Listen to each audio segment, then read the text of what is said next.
Surat kepada orang Ibrani, pasal 1 ayat 1-4. Allah berfirman dengan perantaraan anaknya. Setelah pada zaman dahulu, Allah berulang kali dan dalam berbagai cara berbicara kepada nenek moyang kita dengan perantaraan nabi-nabi. Maka pada zaman akhir ini, Ia telah berbicara kepada kita dengan perantaraan anaknya yang telah Ia tetapkan sebagai yang berhak menerima segala yang ada. Oleh Dia, Allah telah menjadikan alam semesta. Ia adalah cahaya kemuliaan Allah dan gambar wujud Allah, dan menopang segala yang ada dengan firman-Nya yang penuh kekuasaan. Dan setelah Ia selesai mengadakan penyucian dosa, Ia duduk di sebelah kanan yang maha besar, di tempat yang tinggi, jauh lebih tinggi daripada malaikat-malaikat, sama seperti nama yang dikaruniakan kepadanya, jauh lebih indah daripada nama mereka.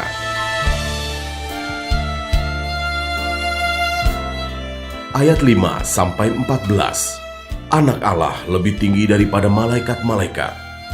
Karena kepada siapakah di antara malaikat-malaikat itu pernah Ia katakan, "Anakku engkau telah kuperanakan pada hari ini, dan aku akan menjadi bapaknya, dan ia akan menjadi anakku."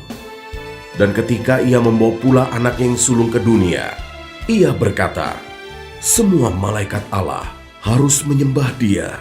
Dan tentang malaikat-malaikat Ia berkata, "Yang membuat malaikat-malaikatnya menjadi badai dan pelayan-pelayannya menjadi nyala api." Tetapi tentang anak Ia berkata, "Tahtamu, ya Allah, tetap untuk seterusnya dan selamanya, dan tongkat kerajaanmu adalah tongkat kebenaran. Engkau mencintai keadilan dan membenci kefasikan. Sebab itu Allahmu telah mengurapi engkau dengan minyak sebagai tanda kesukaan, melebihi teman-teman sekutumu. Dan pada mulanya, ya Tuhan, Engkau telah meletakkan dasar bumi, dan langit adalah buatan tangan-Mu. Semuanya itu akan binasa, tetapi Engkau tetap ada, dan semuanya itu akan menjadi usang seperti pakaian. Seperti jubah akan Engkau gulungkan mereka, dan seperti persalinan mereka akan diubah. Tetapi Engkau tetap sama, dan tahun-tahun-Mu tidak berkesudahan. Dan kepada siapakah di antara malaikat itu pernah Ia berkata, 'Duduklah di sebelah kananku, sampai kubuat musuh-musuhmu menjadi tumpuan kakimu'? Bukankah mereka semua adalah roh-roh yang melayani, yang diutus untuk melayani mereka yang harus memperoleh keselamatan?"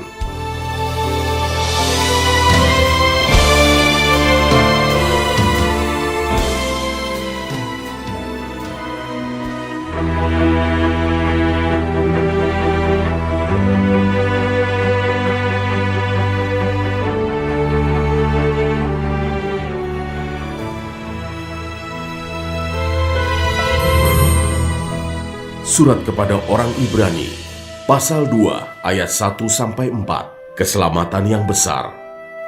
Karena itu harus lebih teliti kita memperhatikan apa yang telah kita dengar, supaya kita jangan hanyut di bawah arus.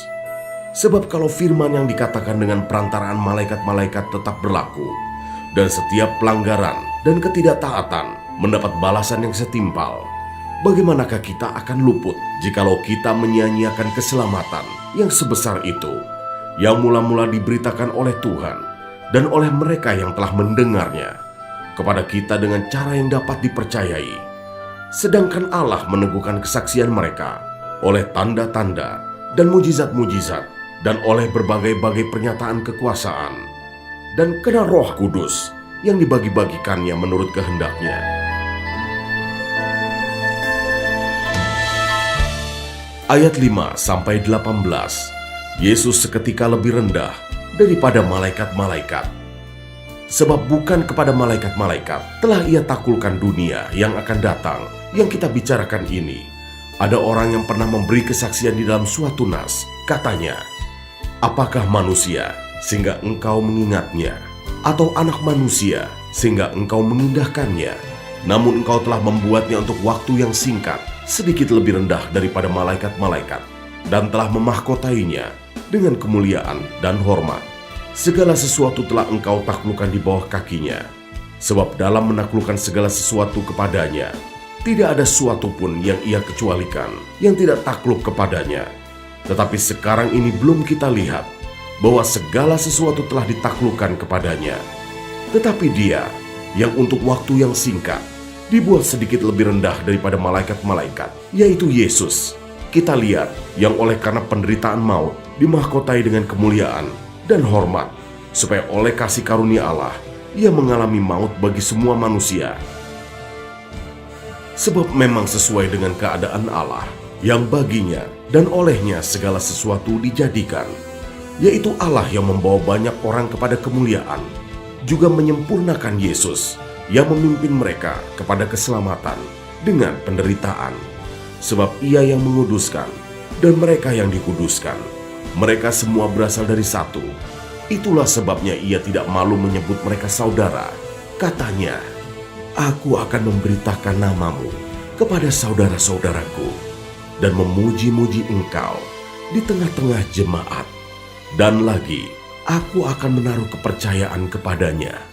Dan lagi, sesungguhnya inilah aku dan anak-anak yang telah diberikan Allah kepadaku. Karena anak-anak itu adalah anak-anak dari darah dan daging, maka Ia juga menjadi sama dengan mereka dan mendapat bagian dalam keadaan mereka, supaya oleh kematiannya Ia memusnahkan dia, yaitu iblis yang berkuasa atas maut, dan supaya dengan jalan demikian Ia membebaskan mereka yang seumur hidupnya berada dalam perhambaan oleh karena takutnya kepada maut. Sebab sesungguhnya bukan malaikat-malaikat yang Ia kasihani, tetapi keturunan Abraham yang Ia kasihani. Itulah sebabnya maka dalam segala hal Ia harus disamakan dengan saudara-saudaranya, supaya Ia menjadi imam besar yang menaruh belas kasihan dan yang setia kepada Allah untuk mendamaikan dosa seluruh bangsa. Sebab oleh karena Ia sendiri telah menderita karena pencobaan, maka Ia dapat menolong mereka yang dicobai."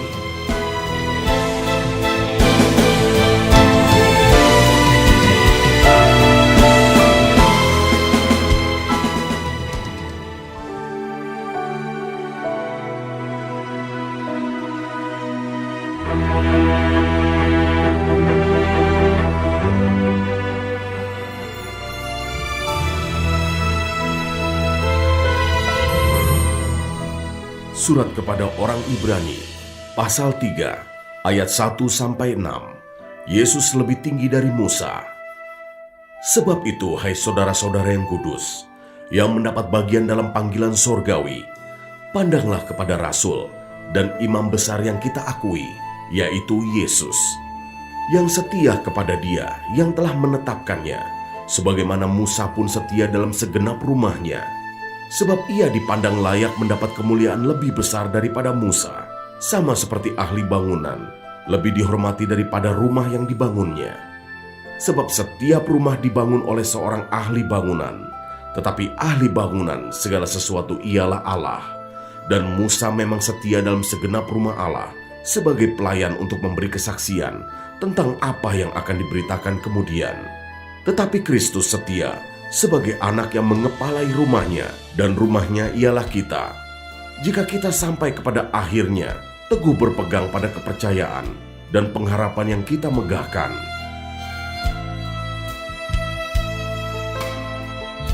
Ayat 7-19, binasa karena murtad.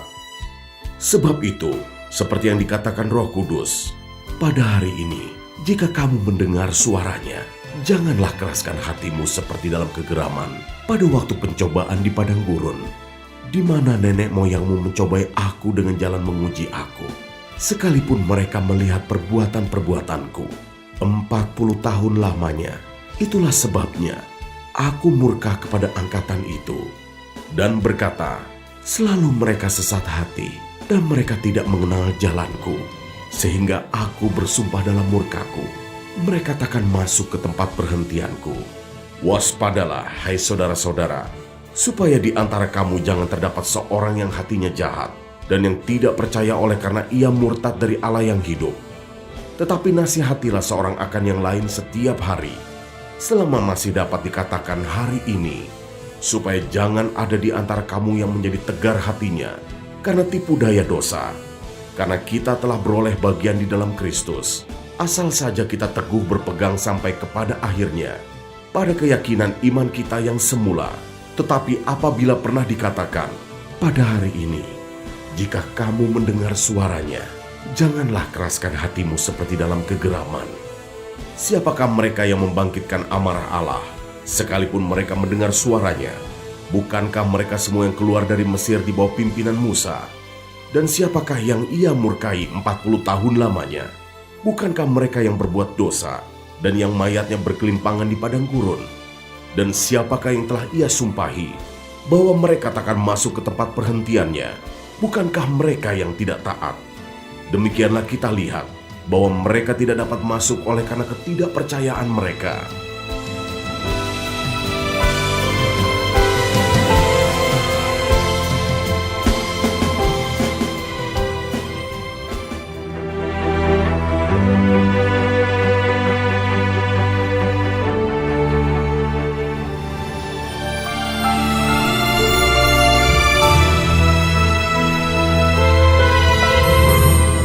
Surat kepada orang Ibrani, pasal 4, ayat 1-13. Hari perhentian yang disediakan Allah. Sebab itu, baiklah kita waspada, supaya jangan ada seorang di antara kamu yang dianggap ketinggalan, sekalipun janji akan masuk ke dalam perhentian yang masih berlaku. Karena kepada kita, diberitakan juga kabar kesukaan, sama seperti kepada mereka. Tetapi firman pemberitaan itu tidak berguna bagi mereka, karena tidak bertumbuh bersama-sama oleh iman dengan mereka yang mendengarnya. Sebab kita yang beriman akan masuk ke tempat perhentian seperti yang ia katakan. Sehingga aku bersumpah dalam murkaku, mereka takkan masuk ke tempat perhentianku, sekalipun pekerjaannya sudah selesai sejak dunia dijadikan. Sebab tentang hari ketujuh, pernah dikatakan dalam suatu nas, dan Allah berhenti pada hari ketujuh dari segala pekerjaannya. Dan dalam nas itu kita baca, mereka takkan masuk ke tempat perhentianku. Jadi sudah jelas bahwa ada sejumlah orang akan masuk ke tempat perhentian itu.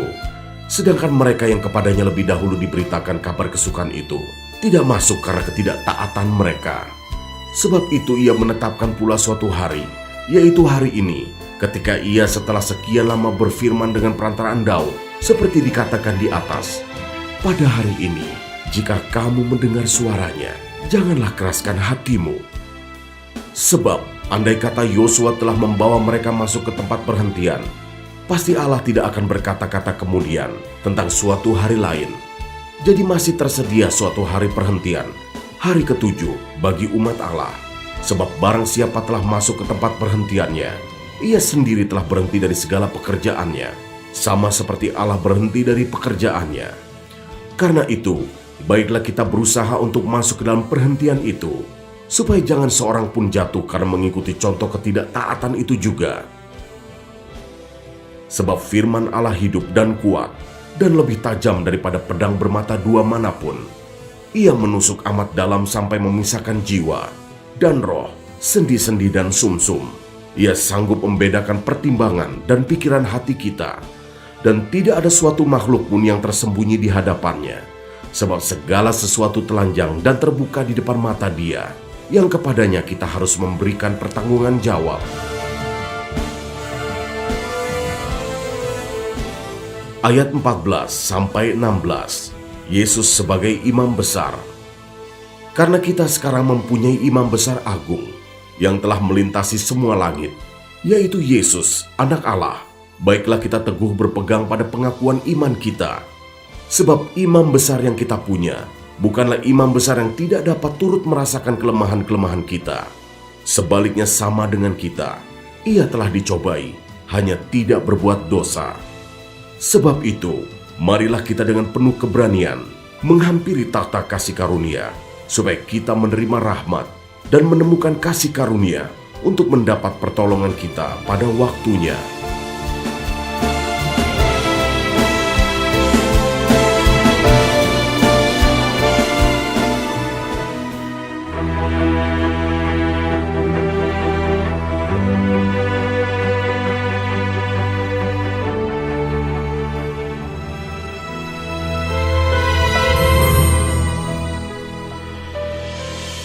Surat kepada orang Ibrani, pasal 5 ayat 1-10. Sebab setiap imam besar yang dipilih dari antara manusia ditetapkan bagi manusia dalam hubungan mereka dengan Allah, supaya ia mempersembahkan persembahan dan korban karena dosa. Ia harus dapat mengerti orang-orang yang jahil dan orang-orang yang sesat, karena ia sendiri penuh dengan kelemahan yang mengharuskannya untuk mempersembahkan korban karena dosa, bukan saja bagi umat, tetapi juga bagi dirinya sendiri. Dan tidak seorang pun yang mengambil kehormatan itu bagi dirinya sendiri, tetapi dipanggil untuk itu oleh Allah, seperti yang telah terjadi dengan Harun. Demikian pula Kristus tidak memuliakan dirinya sendiri dengan menjadi imam besar, tetapi dimuliakan oleh Dia yang berfirman kepadanya, "Anakku, engkau telah kuperanakan pada hari ini." Sebagaimana firman-Nya dalam suatu nas lain, "Engkau adalah imam untuk selama-lamanya, menurut peraturan Melkisedek." Dalam hidupnya sebagai manusia, ia telah mempersembahkan doa dan permohonan dengan ratap tangis dan keluhan kepada Dia yang sanggup menyelamatkannya dari maut. Dan karena kesalehannya, ia telah didengarkan. Dan sekalipun ia adalah anak, ia telah belajar menjadi taat dari apa yang telah dideritanya. Dan sesudah ia mencapai kesempurnaannya, ia menjadi pokok keselamatan yang abadi bagi semua orang yang taat kepadanya. Dan ia dipanggil menjadi imam besar oleh Allah menurut peraturan Melkisedek.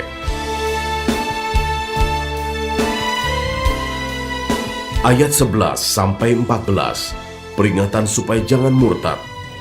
Tentang hal itu, banyak yang harus kami katakan, tetapi yang sukar untuk dijelaskan, karena kamu telah lamban dalam hal mendengarkan.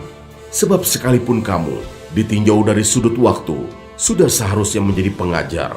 Kamu masih perlu lagi diajarkan asas-asas pokok dari pernyataan Allah, dan kamu masih memerlukan susu, bukan makanan keras. Sebab barang siapa masih memerlukan susu, ia tidak memahami ajaran tentang kebenaran, sebab ia adalah anak kecil. Tetapi makanan keras adalah untuk orang-orang dewasa, yang karena mempunyai panca indera yang terlatih untuk membedakan yang baik daripada yang jahat.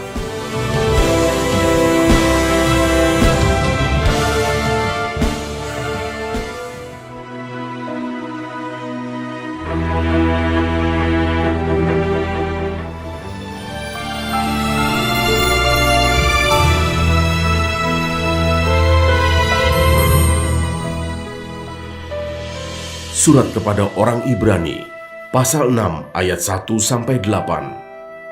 Sebab itu marilah kita tinggalkan asas-asas pertama dari ajaran tentang Kristus dan beralih kepada perkembangannya yang penuh. Janganlah kita meletakkan lagi dasar pertobatan dari perbuatan-perbuatan yang sia-sia dan dasar kepercayaan kepada Allah, yaitu ajaran tentang pelbagai pembaptisan, penumpangan tangan, kebangkitan orang-orang mati, dan hukuman kekal.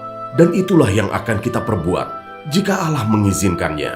Sebab mereka yang pernah diterangi hatinya, yang pernah mengecap karunia sorgawi, dan yang pernah mendapat bagian dalam Roh Kudus, dan yang mengecap firman yang baik dari Allah, dan karunia-karunia dunia yang akan datang, namun yang murtad lagi, tidak mungkin dibaharui sekali lagi sedemikian, hingga mereka bertobat, sebab mereka menyalibkan lagi anak Allah bagi diri mereka, dan menghinanya di muka umum. Sebab tanah yang menghisap air hujan yang sering turun ke atasnya, dan yang menghasilkan tumbuh-tumbuhan yang berguna bagi mereka yang mengerjakannya, menerima berkat dari Allah. Tetapi jikalau tanah itu menghasilkan semak duri dan rumput duri, tidaklah ia berguna dan sudah dekat pada kutuk yang berakhir dengan pembakaran.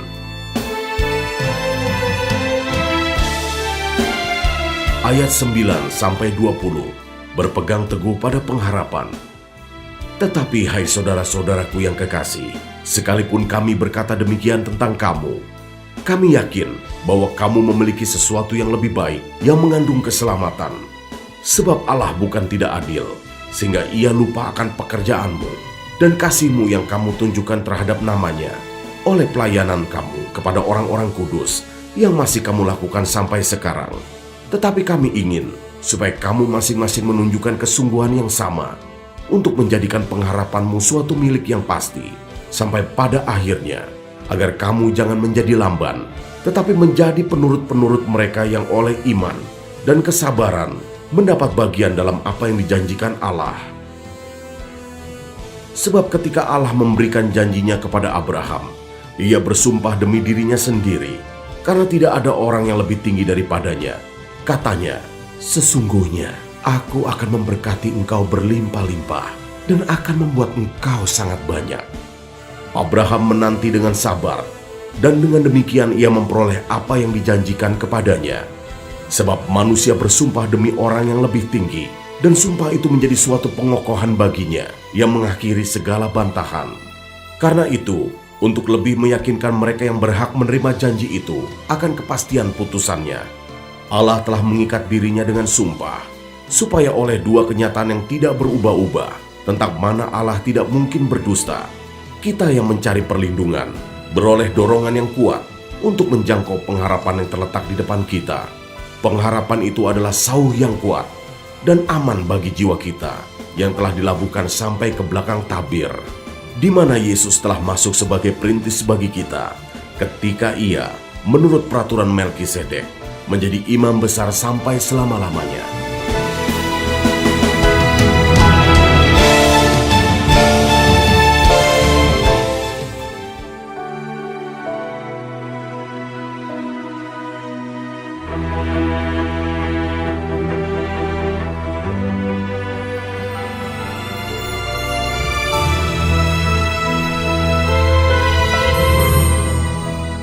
Surat kepada orang Ibrani, pasal 7, ayat 1-10.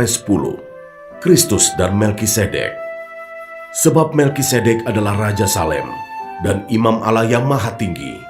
Ia pergi menyongsong Abraham ketika Abraham kembali dari mengalahkan raja-raja dan memberkati dia. Kepadanya pun Abraham memberikan 1/10 dari semuanya. Menurut arti namanya, Melkisedek adalah pertama-tama Raja Kebenaran dan juga Raja Salem, yaitu Raja Damai Sejahtera. Ia tidak berbapa, tidak beribu, tidak bersilsilah, harinya tidak berawal, dan hidupnya tidak berkesudahan. Dan karena ia dijadikan sama dengan anak Allah, ia tetap menjadi imam sampai selama-lamanya. Camkanlah betapa besarnya orang itu, yang kepadanya Abraham, bapa leluhur kita, memberikan 1/10 dari segala rampasan yang paling baik, dan mereka dari anak-anak Lewi, yang menerima jabatan imam, mendapat tugas menurut hukum Taurat untuk memungut persepuluhan dari umat Israel, yaitu dari saudara-saudara mereka, sekalipun mereka ini juga adalah keturunan Abraham. Tetapi Melkisedek, yang bukan keturunan mereka, memungut persepuluhan dari Abraham dan memberkati dia, walaupun ia adalah pemilik janji. Memang tidak dapat disangkal bahwa yang lebih rendah diberkati oleh yang lebih tinggi. Dan di sini manusia-manusia fana menerima persepuluhan, dan di sana ia, yang tentang dia diberi kesaksian bahwa ia hidup, maka dapatlah dikatakan bahwa dengan perantaran Abraham dipungut juga persepuluhan dari Lewi, yang berhak menerima persepuluhan, sebab ia masih berada dalam tubuh bapa leluhurnya, ketika Melkisedek menyongsong bapa leluhurnya itu.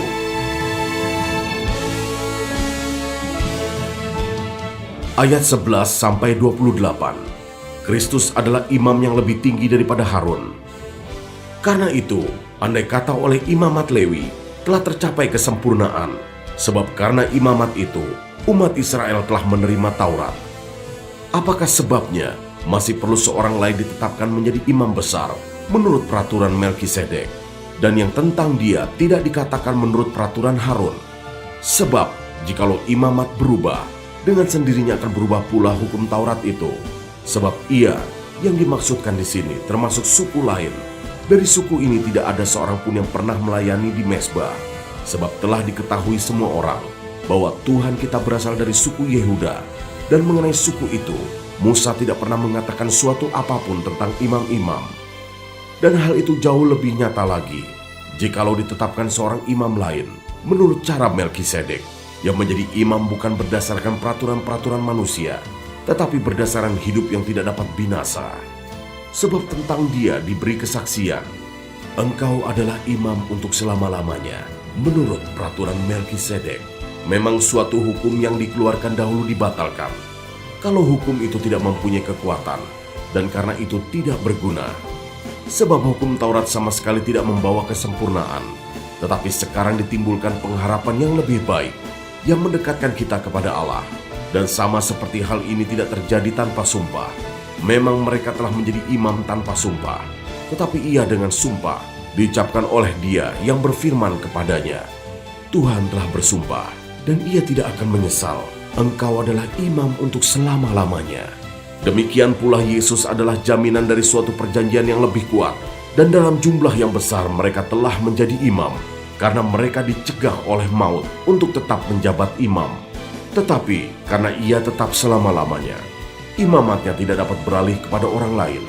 Karena itu ia sanggup juga menyelamatkan dengan sempurna semua orang yang oleh Dia datang kepada Allah, sebab ia hidup senantiasa untuk menjadi pengantara mereka.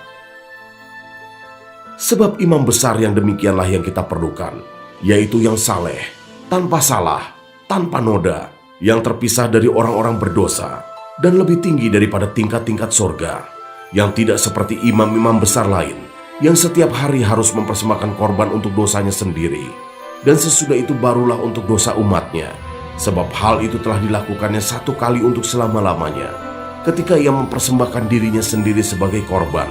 Sebab hukum Taurat menetapkan orang-orang yang diliputi kelemahan menjadi imam besar, tetapi sumpah yang diucapkan kemudian daripada hukum Taurat menetapkan anak yang telah menjadi sempurna sampai selama-lamanya.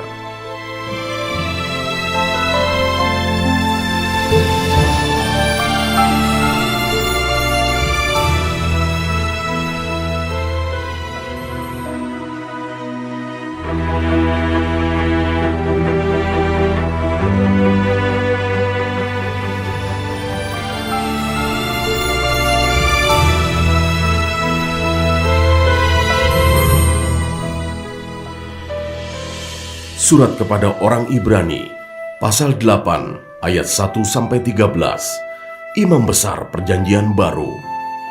Inti segala yang kita bicarakan itu ialah, kita mempunyai imam besar yang demikian, yang duduk di sebelah kanan tahta yang maha besar di sorga, dan yang melayani ibadah di tempat kudus, yaitu di dalam kemah sejati, yang didirikan oleh Tuhan, dan bukan oleh manusia. Sebab setiap imam besar ditetapkan untuk mempersembahkan korban, dan persembahan, dan karena itu Yesus perlu mempunyai sesuatu untuk dipersembahkan. Sekiranya ia di bumi ini, ia sama sekali tidak akan menjadi imam, karena di sini telah ada orang-orang yang mempersembahkan persembahan menurut hukum Taurat. Pelayanan mereka adalah gambaran dan bayangan dari apa yang ada di sorga, sama seperti yang diberitahukan kepada Musa ketika ia hendak mendirikan kemah. Ingatlah, demikian firman-Nya, bahwa engkau membuat semuanya itu menurut contoh yang telah ditunjukkan kepadamu di atas gunung itu. Tetapi sekarang ia telah mendapat suatu pelayanan yang jauh lebih agung, karena ia menjadi pengantara dari perjanjian yang lebih mulia, yang didasarkan atas janji yang lebih tinggi.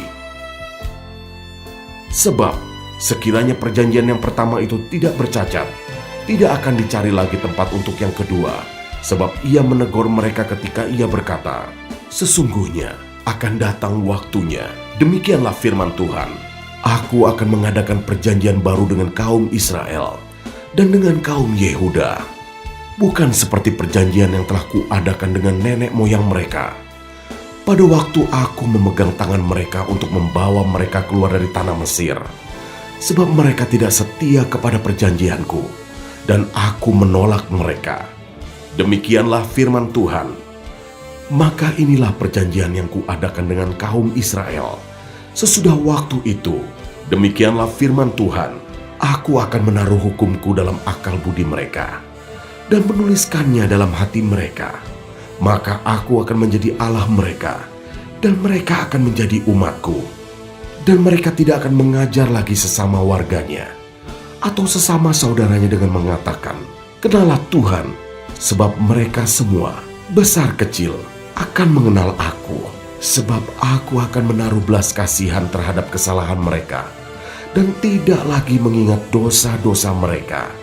Oleh karena ia berkata-kata tentang perjanjian yang baru, ia menyatakan yang pertama sebagai perjanjian yang telah menjadi tua, dan apa yang telah menjadi tua dan usang telah dekat kepada kemusnahannya.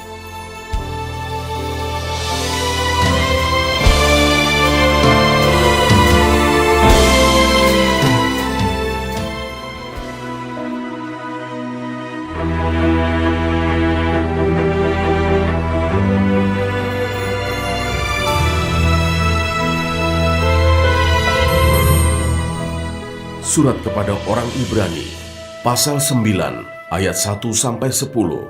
Tempat kudus di bumi dan di sorga. Memang perjanjian yang pertama juga mempunyai peraturan-peraturan untuk ibadah dan untuk tempat kudus buatan tangan manusia.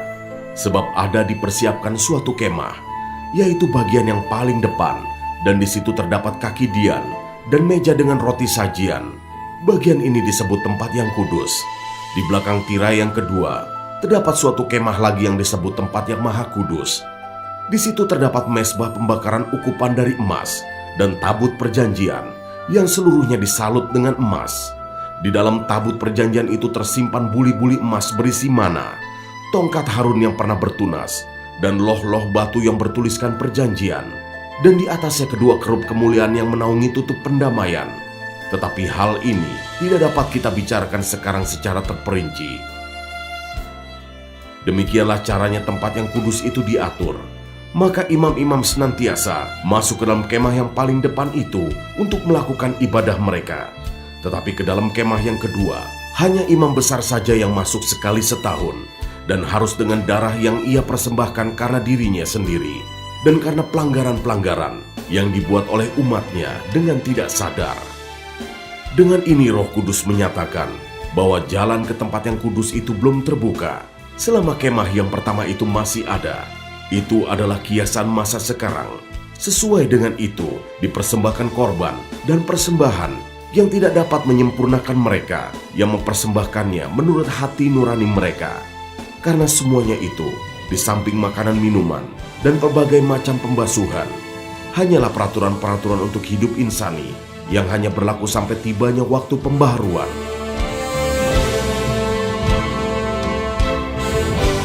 Ayat 11-28. Kristus adalah pengantara dari perjanjian yang baru. Tetapi Kristus telah datang sebagai imam besar untuk hal-hal yang baik yang akan datang. Ia telah melintasi kemah yang lebih besar dan yang lebih sempurna, yang bukan dibuat oleh tangan manusia, artinya yang tidak termasuk ciptaan ini. Dan ia telah masuk satu kali untuk selama-lamanya ke dalam tempat yang kudus, bukan dengan membawa darah domba jantan dan darah anak lembu, tetapi dengan membawa darahnya sendiri. Dan dengan itu ia telah mendapat kelepasan yang kekal. Sebab jika darah domba jantan dan darah lembu jantan dan percikan abu lembu muda menguduskan mereka yang najis, sehingga mereka disucikan secara lahiriah, betapa lebihnya darah Kristus yang oleh Roh yang kekal telah mempersembahkan dirinya sendiri kepada Allah sebagai persembahan yang tak bercacat, akan menyucikan hati nurani kita dari perbuatan-perbuatan yang sia-sia, supaya kita dapat beribadah kepada Allah yang hidup. Karena itu, ia adalah pengantara dari suatu perjanjian yang baru, supaya mereka yang telah terpanggil dapat menerima bagian kekal yang dijanjikan. Sebab ia telah mati untuk menebus pelanggaran-pelanggaran yang telah dilakukan selama perjanjian yang pertama. Sebab di mana ada wasiat, di situ harus diberitahukan tentang kematian pembuat wasiat itu. Karena suatu wasiat barulah sah kalau pembuat wasiat itu telah mati, sebab ia tidak berlaku selama pembuat wasiat itu masih hidup. Itulah sebabnya, maka perjanjian yang pertama tidak disahkan tanpa darah. Sebab sesudah Musa memberitahukan semua perintah hukum Taurat kepada seluruh umat, ia mengambil darah anak lembu dan darah domba jantan, serta air dan bulu merah dan hisop, lalu memerciki kitab itu sendiri dan seluruh umat, sambil berkata, "Inilah darah perjanjian yang ditetapkan Allah bagi kamu." Dan juga kemah dan semua alat untuk ibadah dipercikinya secara demikian dengan darah. Dan hampir segala sesuatu disucikan menurut hukum Taurat dengan darah, dan tanpa penumpahan darah tidak ada pengampunan. Jadi segala sesuatu yang melambangkan apa yang ada di sorga haruslah ditahirkan secara demikian, tetapi benda-benda sorgawi sendiri oleh persembahan-persembahan yang lebih baik daripada itu. Sebab Kristus bukan masuk ke dalam tempat kudus buatan tangan manusia, yang hanya merupakan gambaran saja dari yang sebenarnya, tetapi ke dalam sorga sendiri untuk menghadap hadirat Allah guna kepentingan kita. Dan ia bukan masuk untuk berulang-ulang mempersembahkan dirinya sendiri, sebagaimana imam besar setiap tahun masuk ke dalam tempat kudus dengan darah yang bukan darahnya sendiri. Sebab jika demikian, Ia harus berulang-ulang menderita sejak dunia ini dijadikan. Tetapi sekarang ia hanya satu kali saja menyatakan dirinya pada zaman akhir untuk menghapuskan dosa oleh korbannya. Dan sama seperti manusia, ditetapkan untuk mati hanya satu kali saja, dan sesudah itu dihakimi. Demikian pula Kristus hanya satu kali saja mengorbankan dirinya untuk menanggung dosa banyak orang. Sesudah itu ia akan menyatakan dirinya sekali lagi tanpa menanggung dosa untuk menganugerahkan keselamatan kepada mereka yang menantikan Dia.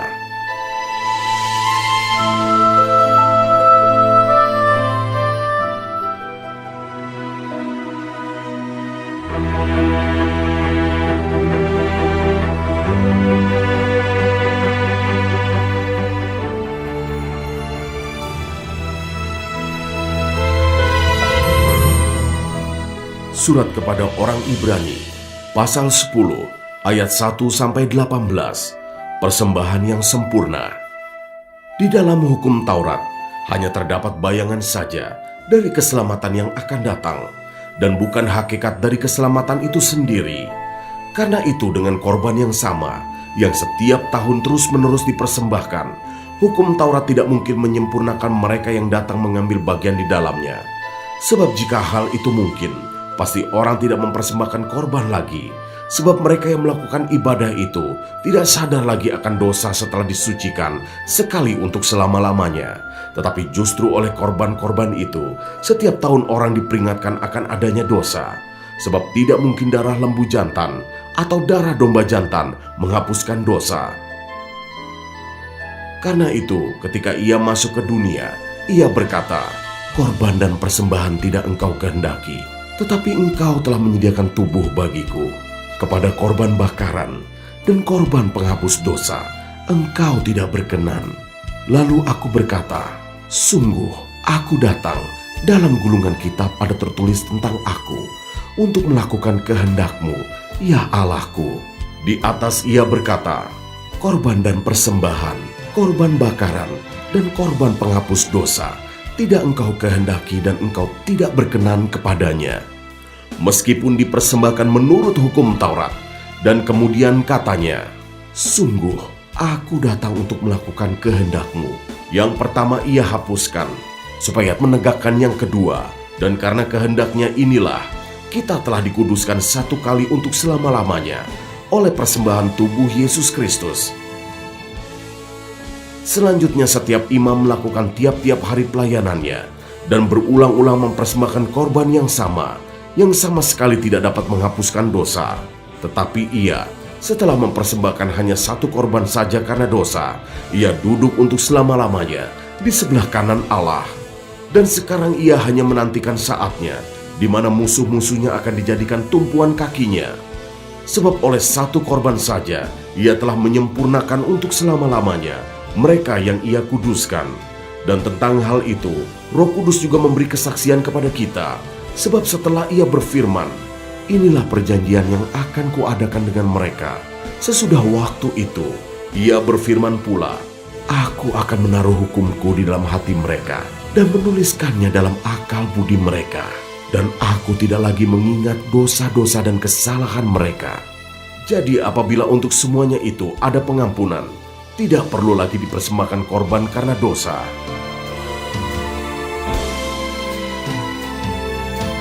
Ayat 19-39, ketekunan. Jadi, saudara-saudara, oleh darah Yesus kita sekarang penuh keberanian dapat masuk ke dalam tempat kudus, karena ia telah membuka jalan yang baru dan yang hidup bagi kita melalui tabir, yaitu dirinya sendiri. Dan kita mempunyai seorang imam besar sebagai kepala rumah Allah. Karena itu marilah kita menghadap Allah dengan hati yang tulus ikhlas dan keyakinan iman yang teguh. Oleh karena hati kita telah dibersihkan dari hati nurani yang jahat, dan tubuh kita telah dibasuh dengan air yang murni. Marilah kita teguh berpegang pada pengakuan tentang pengharapan kita, sebab Ia yang menjanjikannya setia. Dan marilah kita saling memperhatikan supaya kita saling mendorong dalam kasih dan dalam pekerjaan baik. Janganlah kita menjauhkan diri dari pertemuan-pertemuan ibadah kita, seperti dibiasakan oleh beberapa orang. Tetapi marilah kita saling menasehati, dan semakin giat melakukannya menjelang hari Tuhan yang mendekat. Sebab jika kita sengaja berbuat dosa, sesudah memperoleh pengetahuan tentang kebenaran, maka tidak ada lagi korban untuk penghapus dosa itu. Tetapi yang ada ialah kematian yang mengerikan akan penghakiman, dan api yang dahsyat yang akan menghanguskan semua orang durhaka. Jika ada orang yang menolak hukum Musa, ia dihukum mati tanpa belas kasihan atas keterangan 2 atau 3 orang saksi. Betapa lebih beratnya hukuman yang harus dijatuhkan atas dia yang menginjak-injak anak Allah, yang menganggap najis darah perjanjian yang menguduskannya, dan yang menghina roh kasih karunia. Sebab kita mengenal Dia yang berkata, "Pembalasan adalah Aku, Akulah yang akan menuntut pembalasan." Dan lagi, Tuhan akan menghakimi umat-Nya. Ngeri benar kalau jatuh ke dalam tangan Allah yang hidup. Ingatlah akan masa yang lalu. Sesudah kamu menerima terang, kamu banyak menderita oleh karena kamu bertahan dalam perjuangan yang berat. Baik waktu kamu dijadikan tontonan oleh cercaan dan penderitaan, maupun waktu kamu mengambil bagian dalam penderitaan mereka yang diperlakukan sedemikian. Memang kamu telah turut mengambil bagian dalam penderitaan orang-orang hukuman, dan ketika harta kamu dirampas, kamu menerima hal itu dengan sukacita, sebab kamu tahu bahwa kamu memiliki harta yang lebih baik dan yang lebih menetap sifatnya. Sebab itu, janganlah kamu melepaskan kepercayaanmu, karena besar upah yang menantinya. Sebab kamu memerlukan ketekunan, supaya sesudah kamu melakukan kehendak Allah, kamu memperoleh apa yang dijanjikan itu. Sebab sedikit, bahkan sangat sedikit waktu lagi, dan Ia yang akan datang sudah akan ada, tanpa menangguhkan kedatangannya. Tetapi orangku yang benar akan hidup oleh iman, dan apabila ia mengundurkan diri, maka aku tidak berkenan kepadanya. Tetapi kita bukanlah orang-orang yang mengundurkan diri dan binasa, tetapi orang-orang yang percaya dan yang beroleh hidup.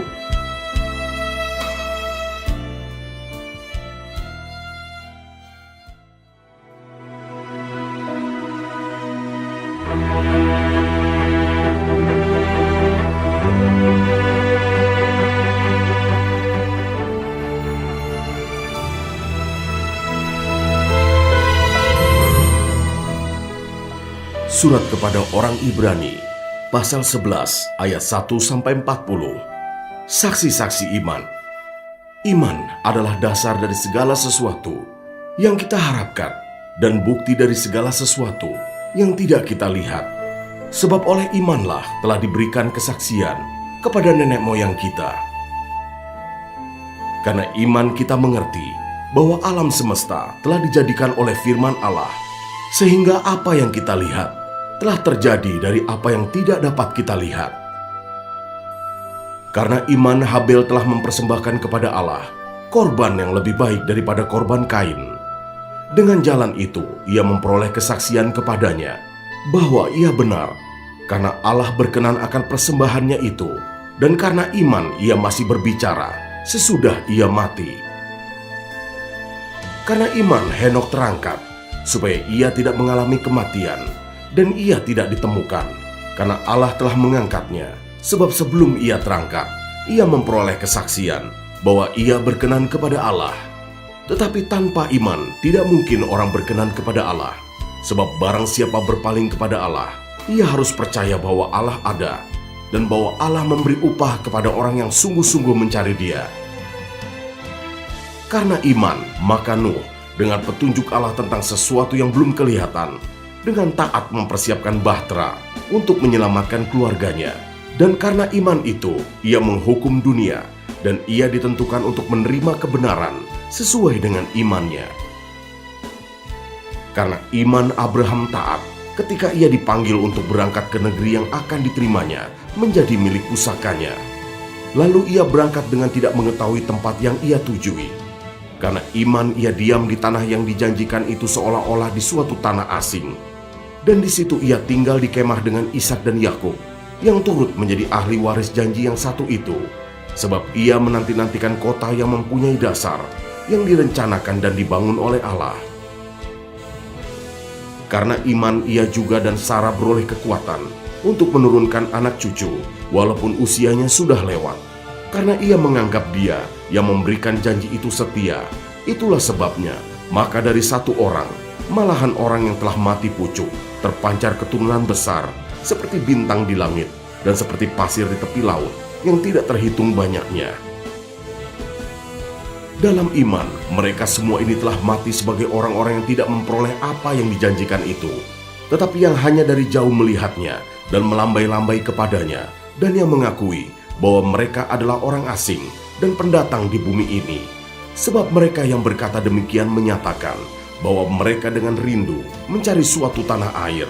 Dan kalau sekiranya dalam hal itu mereka ingat akan tanah asal yang telah mereka tinggalkan, maka mereka cukup mempunyai kesempatan untuk pulang ke situ.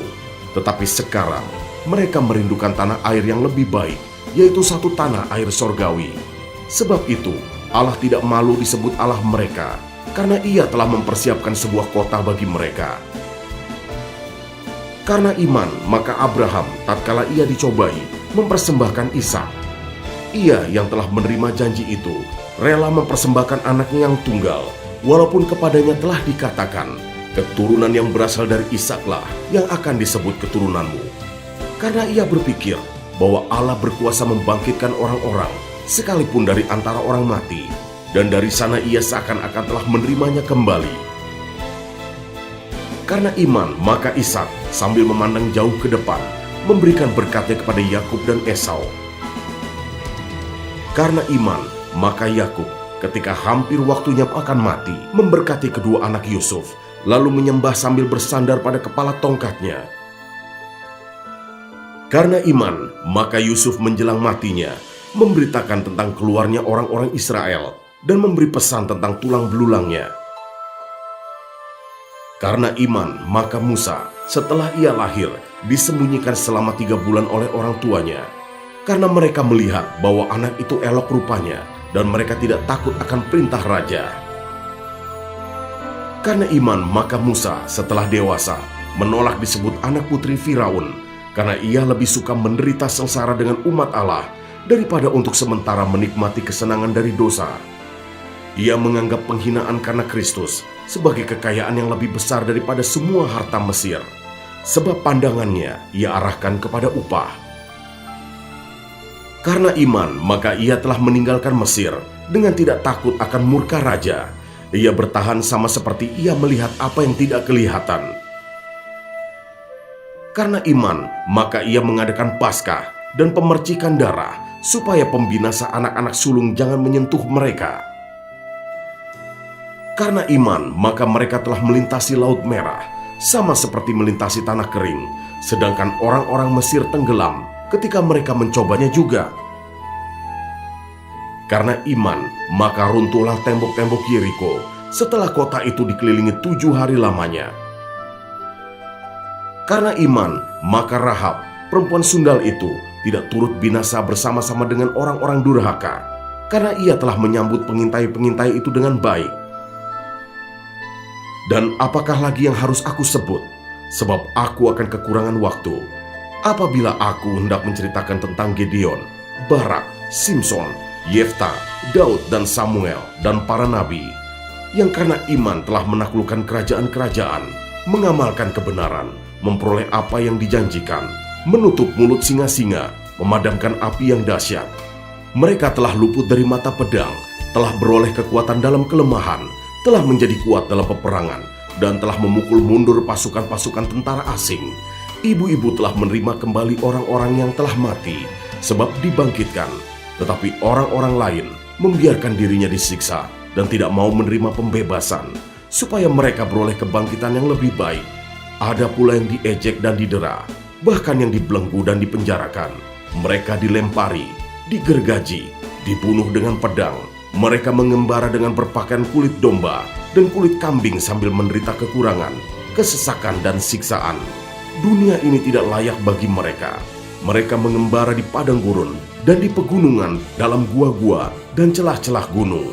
Dan mereka semua tidak memperoleh apa yang dijanjikan itu, sekalipun iman mereka telah memberikan kepada mereka suatu kesaksian yang baik. Sebab Allah telah menyediakan sesuatu yang lebih baik bagi kita. Tanpa kita, mereka tidak dapat sampai kepada kesempurnaan.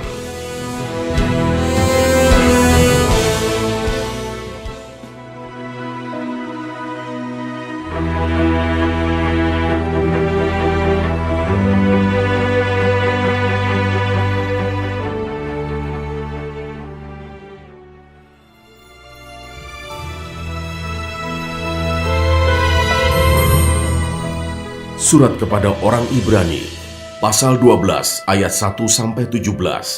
Nasihat supaya bertekun dalam iman.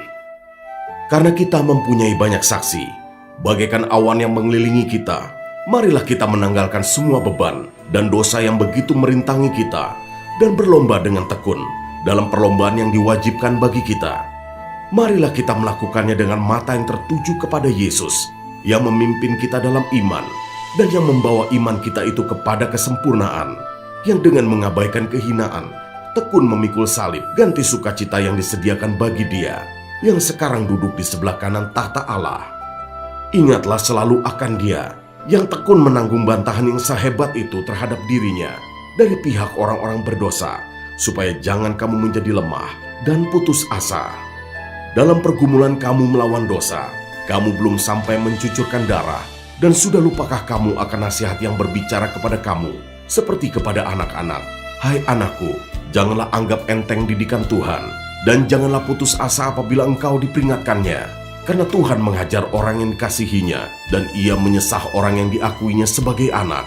Jika kamu harus menanggung ganjaran, Allah memperlakukan kamu seperti anak. Di manakah terdapat anak yang tidak dihajar oleh ayahnya? Tetapi, jikalau kamu bebas dari ganjaran yang harus diderita setiap orang, maka kamu bukanlah anak, tetapi anak-anak gampang. Selanjutnya, dari ayah kita yang sebenarnya kita beroleh ganjaran, dan mereka kita hormati. Kalau demikian, bukankah kita harus lebih taat kepada Bapa segala roh, supaya kita boleh hidup? Sebab mereka mendidik kita dalam waktu yang pendek, sesuai dengan apa yang mereka anggap baik.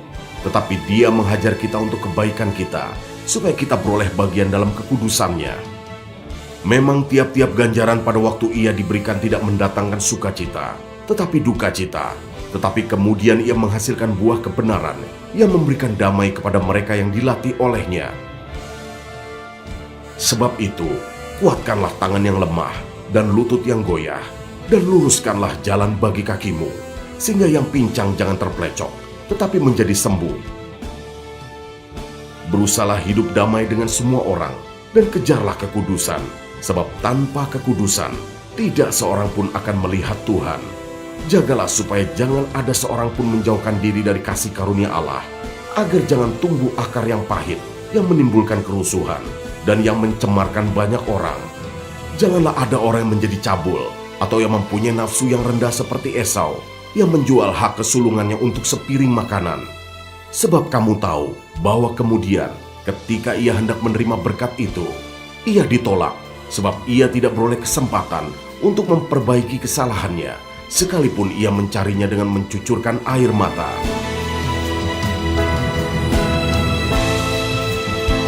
Ayat 18-29, tanggung jawab yang berat.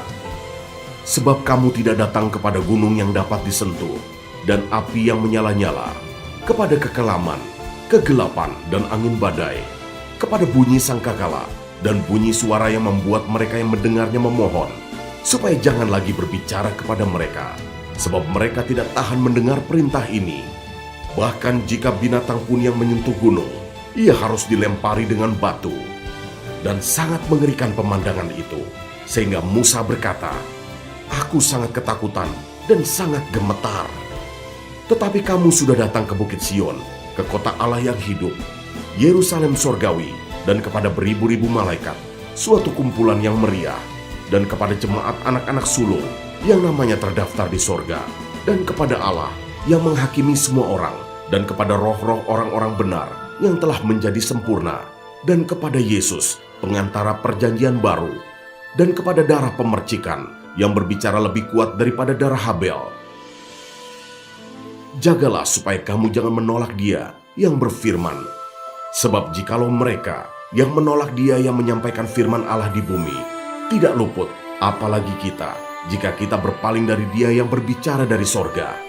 Waktu itu suaranya menggoncangkan bumi, tetapi sekarang Ia memberikan janji, satu kali lagi Aku akan menggoncangkan bukan hanya bumi saja, melainkan langit juga.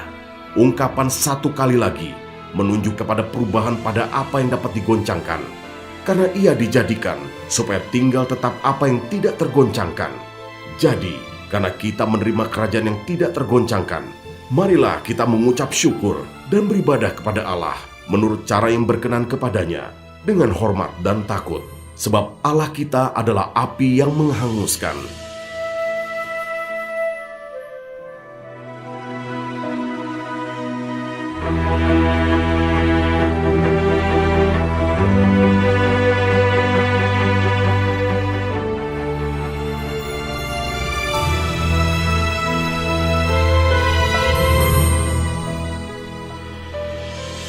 Surat kepada orang Ibrani, pasal 13 ayat 1-25, nasihat dan doa selamat.